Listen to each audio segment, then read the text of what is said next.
بسم اللہ الرحمن الرحیم نحمدہ ونصلی علی رسولہ الکریم اما بعد۔ محترم ناظرین کرام، یہ رمضان المبارک کا برکتوں والا رحمتوں والا مہینہ چل رہا ہے۔ اللہ کے نبی صلی اللہ علیہ وسلم کا ارشاد ہے، اولہ رحمت اوسطہ مغفرۃ وآخرہ عتق من النار، کہ اس کا پہلا عشرہ رحمت، دوسرا مغفرت اور تیسرا جہنم سے آزادی کا پروانہ عطا ہوتا ہے۔ تو یہ رمضان المبارک کی ایک ایک ساتھ، ایک ایک گھڑی، ایک ایک لمحہ، ایک ایک سیکنڈ بہت قیمتی ہے۔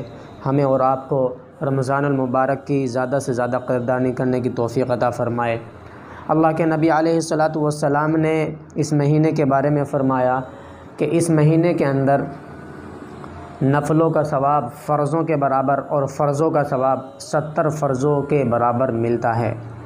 تو ہمیں اور آپ کو زیادہ سے زیادہ کثرت کے ساتھ نوافل، سنن اور 5 وقتہ نمازوں میں بالکل کوتاہی نہیں کرنی چاہیے۔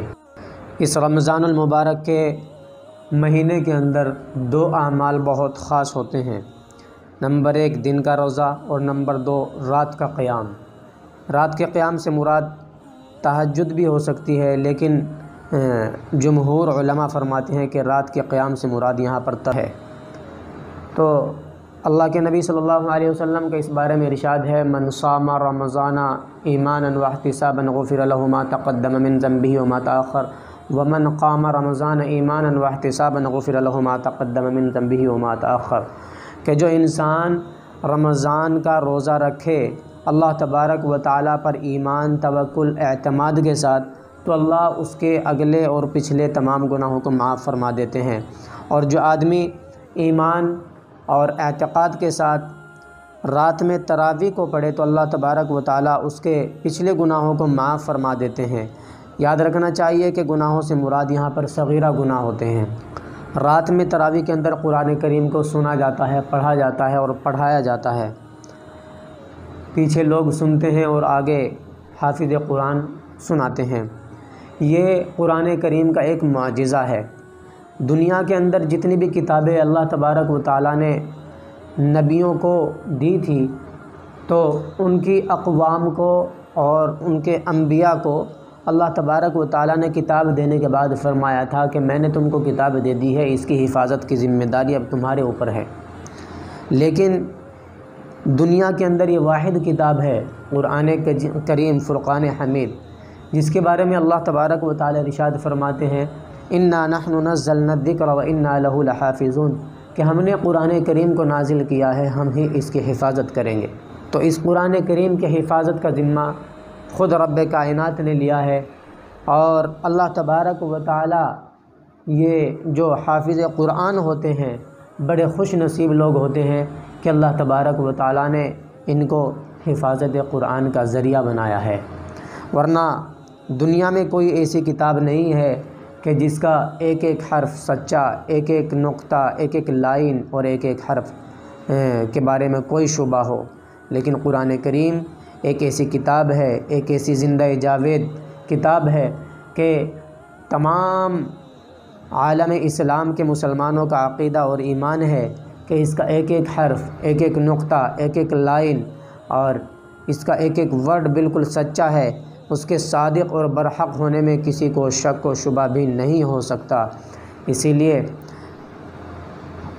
آپ نے سنا ہوگا کہ ایک پادری ایک مرتبہ سونے کے پانی سے قرآن کریم کو لکھ کر کے ایک جامع مسجد میں پہنچا، غالباً مصر یا بغداد کی جامع مسجد میں، اور جا کر کے کہا کہ میں آپ کے لیے تحفہ لے کر کے آیا ہوں۔ امام صاحب نے اس کو دیکھا اور پڑھا تو دیکھا کہ اس نے کہیں ایک لائن کہیں سے کہیں ملا رکھی ہے، ایک صورت یعنی پورا الٹ پلٹ کر رکھا ہے قرآن کریم کو۔ تو فوراً ان امام صاحب نے کہا کہ یہاں سے اس کو لے کر کے نکل جا، ورنہ اگر لوگوں کو پتہ چل گیا تو لوگ تجھ کو چھوڑیں گے نہیں۔ تو فوراً الٹے پاؤں واپس ہو گیا۔ تو یہ قرآن کریم ہے کہ معمولی سے معمولی پڑھا ہوا شخص، ناظرہ خواہ انسان بھی فوراً سمجھ لیتا ہے کہ قرآن کریم صحیح ہے یا نہیں۔ آج تک کسی کی ہمت، جرأت، استطاعت اور یہ نہیں ہو سکا ہے کہ کسی انسان نے اس کے اندر بدلنے کی کوشش کی ہو، اور اگر کسی کے دماغ میں یہ بات آئی بھی ہے، جیسا کہ ابھی کچھ دن پہلے ایک بدبخت لعین اور بدترین انسان نے کہا تھا کہ اس کے اندر جو 26 آیتیں ہیں یہ آتنکواد اور دہشت گردی کو بڑھاوا دیتی ہیں، تو اس کا رد عمل علماء نے اپنے انداز سے کیا، لیکن اسی کے ساتھ ساتھ چونکہ ہم ہندوستان میں رہتے ہیں اور یہاں کا قانون ہے، اس کے قانون کی پاسداری بھی ہر ایک ناگرک پر، یہاں رہنے والے ہر ایک انسان پر لازم اور ضروری ہوتی ہے، تو سپریم کورٹ میں اس نے پٹیشن داخل کی تھی۔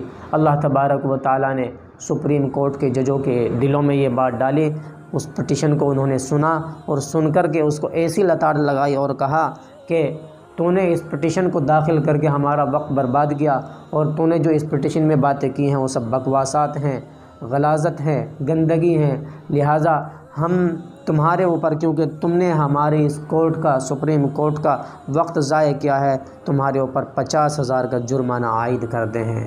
تو یہ قرآن کریم کا اعجاز ہے کہ اللہ تبارک و تعالیٰ نے اس کو آج تک محفوظ رکھا ہوا ہے، اور انشاءاللہ تا قیام قیامت یہ زندہ جاوید اور محفوظ بھی رہے گی۔